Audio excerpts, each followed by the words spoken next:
FMCG sectors के stocks उतना क्यों नहीं भाग रहे हैं, या कह लीजिए कई कई स्टॉक्स तो आज भी थोड़े से नेगेटिव टेरिटरी में ट्रेड कर रहे हैं जब मैं आपके सामने ये वीडियो बना रहा हूं।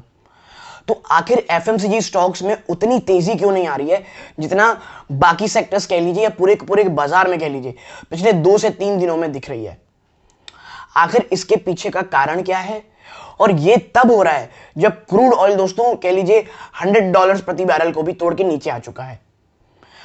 इस प्रकार के और इसके ऊपर बहुत सारे सवाल आ रहे हैं कि क्यों एफएमसीजी नहीं भाग रहा है बिल्कुल भी। तो इस सवाल के जवाब ढूंढने की कोशिश करेंगे इस वीडियो में दोस्तों। नमस्कार दोस्तों, मेरा नाम है अमिताभ मिश्रा और आज बात करने वाला हूं एफएमसीजी स्टॉक्स की जो रैली है वो क्यों रुकी हुई है। देखिए, सबसे पहले एक चीज समझिए, मैं आपको एक कहानी बताता हूं, एक बहुत छोटी, ज्यादा बोर नहीं करूंगा। अब मैं छत्तीसगढ़ मध्य प्रदेश बेल्ट का आदमी हूं। हमारे यहाँ गुपचुप होता है। एक समय मुझे याद है वो ₹1 के 4 आते थे जब मैं मुझे जब तक लास्ट टाइम याद है। अभी मैं कुछ 2-4 दिन पहले खाने गया, वही गुपचुप ₹10 का 4 हो गया। और ये मैं कोई बड़े रेस्टोरेंट या उसकी बात नहीं कर रहा हूँ गाइस, ये एक नॉर्मल सी शॉप है, वहां की बात कर रहा हूं।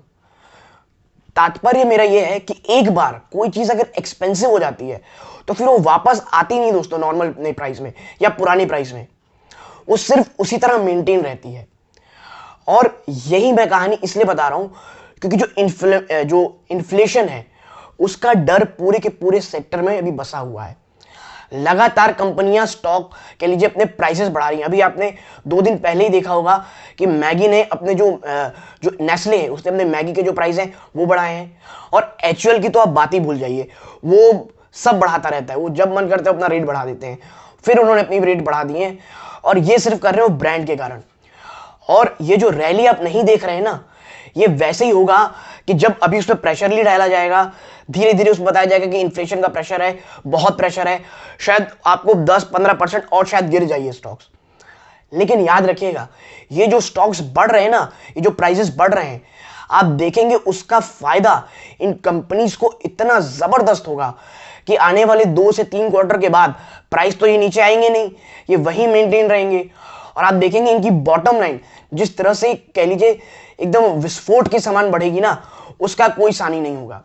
आप देख लीजिए एशियन पेंट्स और बर्जर स्टॉक्स में क्या हुआ। एशियन पेंट्स क्रूड ऑयल बढ़ने वाले, उसके कारण जबरदस्त गिरावट की गई। एशियन पेंट ने थोड़ा बहुत प्राइसेस भी बढ़ाए कई बार।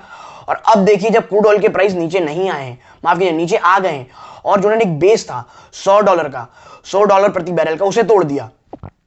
उसके बाद आप देखिए एशियन पेंट 2600-2700 से आज 3100 के आसपास ट्रेड कर रहे हैं। तो देखिए ऐसा ही होता है एफएमसीजी स्टॉक्स में, इसीलिए तेजी नहीं है क्योंकि अभी भी बाजार को, निवेशकों को जो इन्फ्लेशन है उसका डर है, महंगाई का। अभी जो डेटा है इन्फ्लेशन का वो 6% से अभी भी ऊपर है हम इन्फ्लेशन में। और आने वाले समय में जो कह लीजिए आप जो डर है कि भाई जो ट्रांसपोर्टेशन कॉस्ट है वो बहुत एक्सपेंसिव होने वाली है, प्लस आप कह लीजिए जो इनकी जो इनपुट कॉस्ट है, और इधर तरफ जो रशिया यूक्रेन वॉर के कारण जो सनफ्लावर ऑयल है उनके दाम बहुत तेजी से बढ़ेंगे, प्लस आपके जो पाम ऑयल ऑलरेडी बहुत ज्यादा स्ट्रगल कर रही है पूरी की पूरे सेक्टर जो क्रूड ऑयल की है, माफ कीजिएगा जो रिफाइंड ऑयल की है।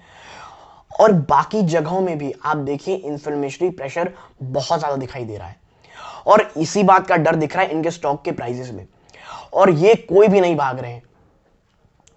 कईयों को ये लग रहा है कि भाई जो रूरल डिमांड है जो सबसे बड़ा इशू दिख रहा है लोगों को, वो है रूरल डिमांड का। अब याद रखिए कि जो ये एफएमसीजी कंपनीज है ना, वो अपना जो कह लीजिए जो अपना टॉप लाइन है वो बढ़ाती है रूरल इंडिया से। अगर आप ₹2 ₹5 बढ़ा देंगे ना, अगर अपने जो भी आपके पास सामान है, तो जो अर्बन इंडिया है, सेमी अर्बन है, उतना फर्क उन्हें नहीं पड़ता। फर्क पड़ता है हमारे यहाँ की रूरल इकोनॉमी को। वहां से डिमांड जो थी वो बहुत ज्यादा स्लगिश चल रही है और आने वाले 1 से 2 क्वार्टर में वो भी अभी दिख रही है कि शायद वो रिवाइव ना हो पाए। और क्रूड ऑयल के कारण आप देख लीजिए उसका डर सबको सता रहा है। और आपको याद होगा प्रधानमंत्री जी का जो भाषण हुआ था यूपी के चुनाव जीतने के बाद, उन्होंने कहा था कि जो खाद है वो जबरदस्त तेजी से बढ़ रहे हैं उनके प्राइसेस, जो कीटनाशक है उनके प्राइसेस बढ़ रहे हैं।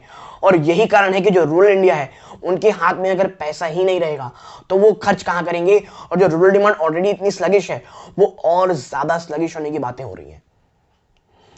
मैंने आपको बताया इनपुट कॉस्ट के कारण जो दाम बढ़ रहे हैं, ठीक है। और ये जो दाम है, ये इतना बढ़ाने के बावजूद कंपनियां कह रही हैं कि हम अभी भी घाटे में। और देखिए एक बात याद रखिए, कंपनी हमेशा कहेगी वो घाटे में। वो एक बिजनेस जो भी चलाते हैं, मैं हर की बात नहीं करता, लेकिन हाँ आप देखेंगे कि हर कोई एक ही बात कहता है, बिजनेस अच्छा नहीं है, लेकिन वो बिजनेस जरूर कर रहा है। और मेरा फोकस अधिकतर रहता है एचयूएल कंपनी पे। देखिए उसकी आप अगर अपने घर में देखेंगे ना, कम से कम उसके 7 से 8 ब्रांड आप एचयूएल की यूज करते हैं। और ये बात सिर्फ आपको मुझे नहीं पता, कंपनी की जो मैनेजमेंट है उसे बहुत ज्यादा क्लियरली पता है। इसीलिए वो इतने कह लीजिए एग्रेसिव होकर के प्राइसेस बढ़ाते हैं। उन्होंने वापस से अपने नूडल्स कह लीजिए उनके दाम बढ़ाए हैं, जो वॉशिंग बार होता है, जो निरमा होता है उसके बाद दाम बढ़ाए। निरमा मैं उसकी बात नहीं कर रहा हूं दोस्तों, जो वॉशिंग पाउडर होता है उसकी बात कर रहा हूं मैं, ठीक है, उसके दाम बढ़ाए। और वो बहुत ही एग्रेसिव होकर बढ़ाते हैं। और मैं इसीलिए कहता हूं एज अ कंज्यूमर एचयूएल आपको बहुत पिन देता है, but as a share आपको पता होना चाहिए कि उसकी ब्रांड पावर इतनी जबरदस्त है। एक और क्वेश्चन है कि आईटीसी क्यों भाग रहा है। देखिए आईटीसी इसलिए भाग रहा है क्योंकि उसका टोबैको बिजनेस बहुत अच्छा चल रहा है। और हमें पता है कि एक सबसे बड़ा चंक ऑफ अमाउंट जो उनके पास रिसीव होता है वो होता है टोबैको बिजनेस से, ठीक है। और टोबैको बिजनेस उनका बहुत ही ज्यादा अच्छा चला है। कोविड के बाद जो टैक्स में स्टेबिलिटी आई है, जो वॉल्यूम में बढ़ोतरी हुई है, जो उन्होंने एक्सपोर्ट किया tobacco leaves to the America, क्योंकि वहां ई सिगरेट्स बहुत होती हैं, इस कारण उनके बिजनेस में एक जबरदस्त उछाल आ रहा है दोस्तों। और मैं इसीलिए कह रहा हूं मुझे बहुत ज्यादा पसंद है आईटीसी, क्योंकि एक काफी बड़ा पैक है। लेकिन मैं उसे कोई बहुत तेजी की उम्मीद नहीं रखता, मैं उसे खरीदारी करता हूं जब उसमें एक बहुत ज्यादा गिरावट हो रही रहती है। 200 के आसपास, 208 के आसपास, 210 के आसपास एक बहुत अच्छा लेवल है वहां धीरे धीरे एक्यूमुलेशन का। डाबर हो गया दोस्तों, मैरिको आपको पता है कि जो नारियल तेल है उसमें मोनोपोली स्टॉक है। डाबर अपने आप को एक कह लीजिए प्रीमियम ब्रांड्स की तरफ भी ले जा रहा है। चाहे आप अगर देखेंगे उन्होंने जो भी उनके पास ब्रांड थे पुराने, चाहे वो च्यवनप्राश हो, चाहे वो कह लीजिए हनी हो, इन तमाम चीजों में उसकी सारी की सारी प्रीमियम रेंज के प्रोडक्ट्स भी ले आया है। क्योंकि इन समय मार्जिन उतना नहीं रहता, लेकिन हाँ जो प्रीमियम प्रोडक्ट रहते हैं उसमें मार्जिन बहुत ज्यादा रहता है। और अभी डिमांड थोड़ी कमजोर होगी, इस कारण जो इनपुट कॉस्ट है उस कारण, जो ट्रांसपोर्टेशन कॉस्ट है, इन सब बढ़ने के कारण जो इन्फ्लेशन है उसके डर के कारण आपको उतनी तेजी नहीं दिखाई दे रही जितनी इन बाकी की स्टॉक्स में दिख रही है। और देखिए जब बाजार बहुत तेज भागता है ना, तो एफएमसीजी सेक्टर उतना नहीं भागता है दोस्तों, ठीक है।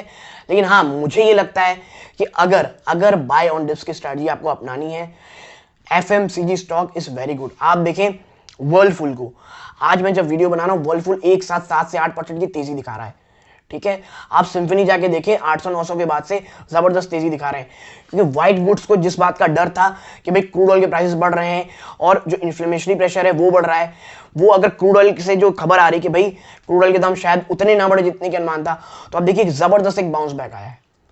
लेकिन मैं फिर कहूंगा अभी फंडामेंटली कुछ बहुत ज्यादा चीजें चेंज नहीं हुई है, ये आप याद रखिए।